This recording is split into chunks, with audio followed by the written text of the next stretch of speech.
Hello, നമസ്കാരം. എല്ലാവർക്കും പൂക്കൂടയിലേക്ക് സ്വാഗതം.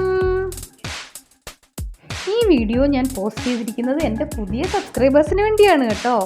എന്ന് വെച്ചാൽ എൻ്റെ പഴയ സബ്സ്ക്രൈബേഴ്സ് കാണരുത് എന്നല്ല കേട്ടോ, നിങ്ങളും കാണണം, എല്ലാവരും കാണണം. ഈ പൂക്കളുടെ വീഡിയോ ഞാൻ നേരത്തെ പൂക്കൂടയിൽ പോസ്റ്റ് ചെയ്തിട്ടുണ്ട്, നിങ്ങളൊക്കെ കണ്ടിരിക്കാം. കാണാത്തവർക്ക് വേണ്ടിയും പിന്നെ പുതിയ സബ്സ്ക്രൈബേഴ്സിന് വേണ്ടിയുമാണ് ഞാനിത് ഒന്നുകൂടി പോസ്റ്റ് ചെയ്യുന്നത് കേട്ടോ. നിങ്ങളൊക്കെ കാണണം. ഇത് വെറുതെ ഒന്ന് അറേഞ്ച് ചെയ്ത് വെച്ചേ ഉള്ളൂ, പഴയ പൂവ് തന്നെയാണ്.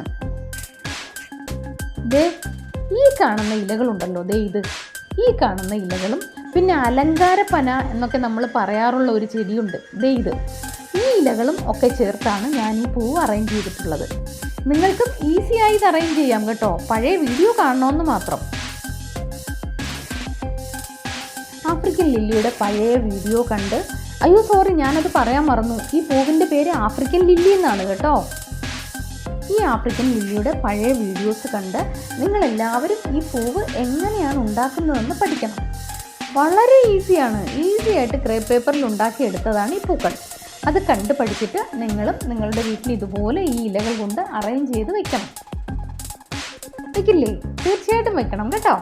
എനിക്ക് പുതിയ പൂക്കൾ ഉണ്ടാക്കാൻ സമയം കിട്ടാത്തത് കൊണ്ടാണ് കേട്ടോ ഞാൻ ഈ പൂക്കൾ ഇപ്പോൾ വീണ്ടും അറേഞ്ച് ചെയ്ത് വെച്ചത്. പല പൂക്കളും ഉണ്ടാക്കാൻ പലരും ആവശ്യപ്പെട്ടിട്ടുണ്ട്, ഞാനത് കണ്ടു കേട്ടോ. ഹൈഡ്രാഞ്ചിയൊക്കെ ഉണ്ടാക്കാൻ പറഞ്ഞിട്ടുണ്ട്.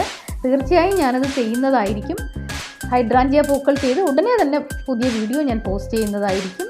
അതുവരെ നിങ്ങൾ ഇതൊക്കെ കണ്ടൊന്ന് ഉണ്ടാക്കാൻ ശ്രമിക്കുക.